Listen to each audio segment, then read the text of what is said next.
रतन का जतन करो, इस मानव जीवन को संभाल कर रखो। पुनर्वित्तम पुनर्चित्तम पुनर्भार्या पुनर्मही एतत् सर्वम पुनर्लभ्यम न शरीरम पुनः पुनः। गौर करना इस पर।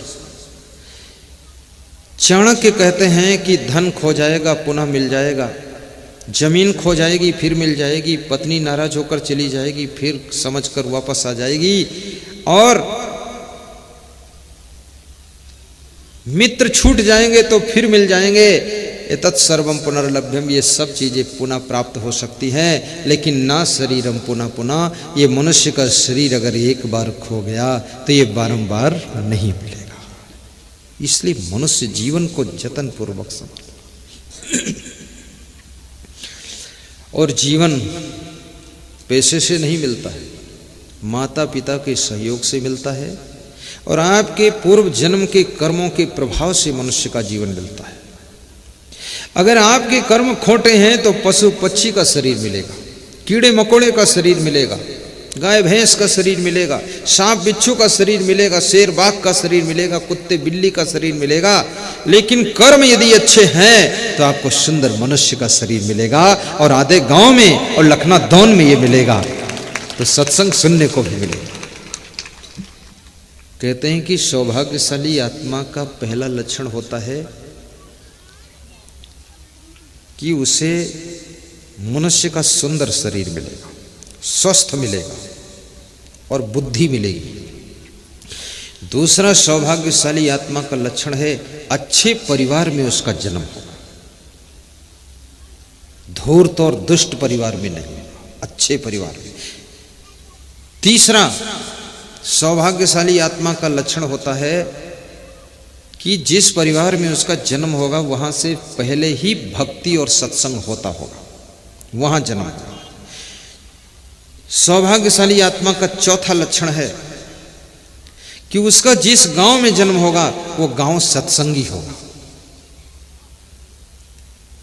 और सौभाग्यशाली आत्मा का पांचवा लक्षण है कि उसका जहां जन्म होगा, जिस क्षेत्र में जन्म होगा, वहां कोई महान संत साधु संत आते होंगे और जो बड़े बड़े सत्संग समागम करते होंगे और उसको सहज सुनने को मिलेगा।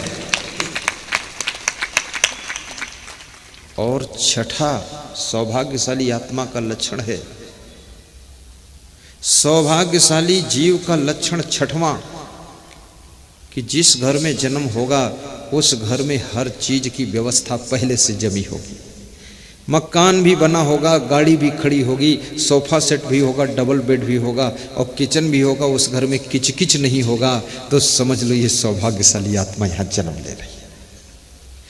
और सौभाग्यशाली आत्मा का सातवां लक्षण कि उसको सच्चे और अच्छे और महान गुरु मिल जाएंगे और उनका शिष्य बन जाएगा और उनका ध्यान करता रहेगा।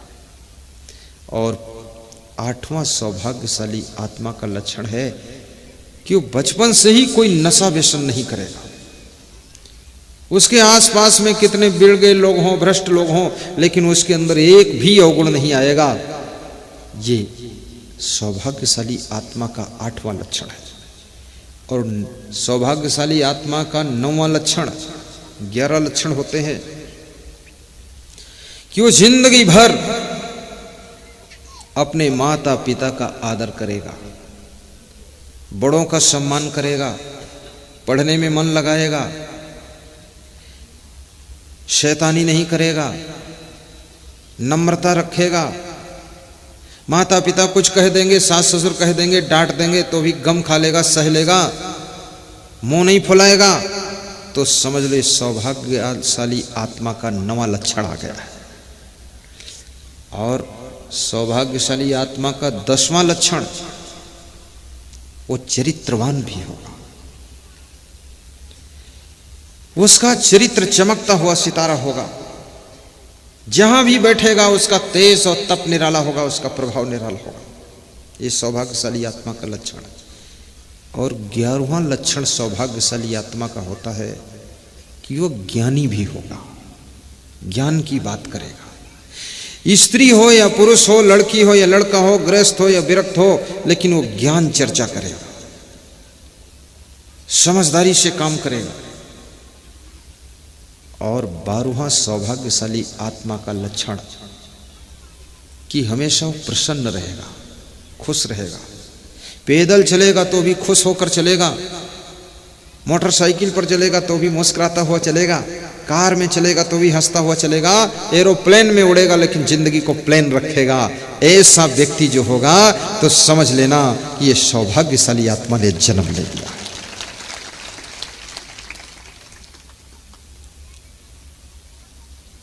नियम का पालन भी करेगा। अब ये सब लक्षणों से युक्त तुम्हारे घर में अगर कोई पुत्र का जन्म हो जाए, इसलिए कहते हैं ना, किसी के घर में बेटी का जब जन्म होता है तो घर का वातावरण बदलना शुरू कर देता है। किसी के घर में जब लाड़ी आती है तो वहाँ का विकास शुरू हो जाता है। किसी के आश्रम में कोई महान शिष्य आ जाता है, सौभाग्यशाली आत्मा, तो वहाँ का डेवलप प्रारंभ हो जाता है। और किसी के घर में जब कोई महान गुरु आकर के दर्शन दे देता है तो वहाँ की भी सफलताएं जो रुकी हुई थी वो शुरू हो जाती है। और किसी के घर में जब ऐसा कोई नाती के रूप में, नातिन के रूप में संतान बन करके आता है तो उस घर के दुख दरिद्र दूर होने लग जाते हैं।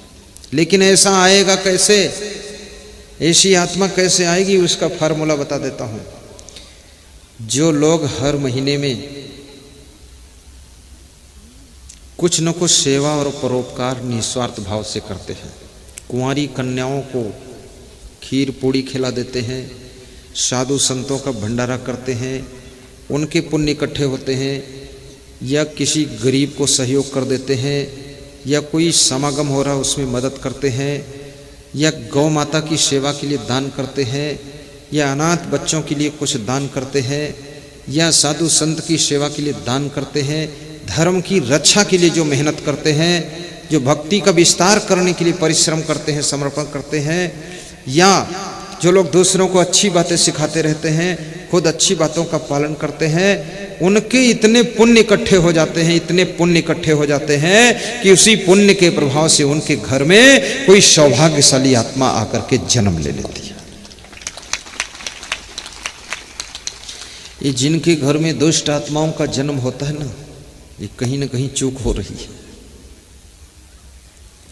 और मैं तो आपको एक बात और बता दूंगा आज, स्पष्ट रूप से समझना कि जो भी आपको मिलते हैं लोग, पुत्र के रूप में, पति के रूप में, पत्नी के रूप में, सासू के रूप में, गुरु के रूप में, शिष्य के रूप में, नाती नातिन के रूप में, नाना नानी, मामा मामी, मौसी मौसा के रूप में, एन केन प्रकार ने सर्वत्र रूपों में जो भी तुमसे मिलते हैं, रिश्ते में, फरिश्ते में, वह सब आपके कर्मों के प्रभाव से मिलते हैं। केवल आपके कर्मों का प्रभाव होता है, आपकी किस्मत का खेल होता है सब, और कर्म से किस्मत बनती है। किस्मत कोई भगवान नहीं बनाता है, किस्मत कोई यमराज बदलता नहीं है, किस्मत तुम अपने कर्मों की कलम से लिखते हो, और जैसी किस्मत लिखना चाहो वैसी किस्मत को तुम लिख सकते हो। किस्मत लिखने में तुम स्वतंत्र हो, भाग्य के तुम निर्माता हो और भाग्य के भोगता भी हो। तुम ये मत सोचना कि भगवान मेरा भाग्य लिखेगा, वो तुम्हारे लफड़े में क्यों फंसेगा, क्योंकि इतने बड़े लोग, इतनी बड़ी जनसंख्या है विश्व के अंदर मनुष्य की, और सबका भाग्य अगर भगवान लिखे, कर्मों का लेखा जोखा भगवान के पास रहे, तो उसको कितना बड़ा कार्यालय खोलना पड़ेगा सोचो। और कार्यालय में भी तो कार्यकर्ता रखना पड़ेगा, क्लर्क रखना पड़ेगा, अकाउंटेंट रखना पड़ेगा, सारा सिस्टम। और तुम अकाउंटेंट को अगर थोड़ा रिश्वत दे दोगे तो भाग्य तुम्हारा अच्छा लिख देगा, तो वहाँ भी रिश्वतखोरी शुरू हो जाएगी, भगवान के कार्यालय में भी गड़बड़ हो जाएगी। इसलिए भगवान ने इस व्यवस्था को अपने पास रखा ही नहीं, ये व्यवस्था तुम्हारे हाथ में दे दिया कि तुम तुम्हारा जैसा कर्म करो वैसा तुम्हारा खुद भाग्य बनेगा। तुम स्वतंत्र हो, तुम्हारे लफड़े में मैं नहीं फंसूंगा, क्योंकि आदमी के लफड़े में जो फंस जाए वो तो बर्बाद ही हो जाता है, इसलिए भगवान भी तुमसे दूर रहता है। अब तुम जब कर्म करने में स्वतंत्र हो, अपने भाग्य को लिखने में स्वतंत्र हो, तुम खुद ही अपना भाग्य लिखते हो, तो गलत क्यों लिखते हो? अच्छा भाग्य लिखो। और भाग्य को बदलने की भी सामर्थ्य तुम्हारे अंदर है, भाग्य को चेंज करने की भी क्षमता तुम्हारे अंदर है। और भाग्य को निखारने की क्षमता है, भाग्य को बढ़ाने की क्षमता है, भाग्य को जगाने की क्षमता है। और ये अवसर मनुष्य जीवन ऐसा है, नए भाग्य की रचना करने का भी अवसर ये है और पुराने भाग्य को भोगने का भी अवसर है। इसलिए इस अवसर में आप अपने भाग्य को चमका सकते हो, संभाल सकते हो और नए भाग्य की रचना कर सकते हो और जन्मों जन्मों तक आप सुख शांति पा सकते हो।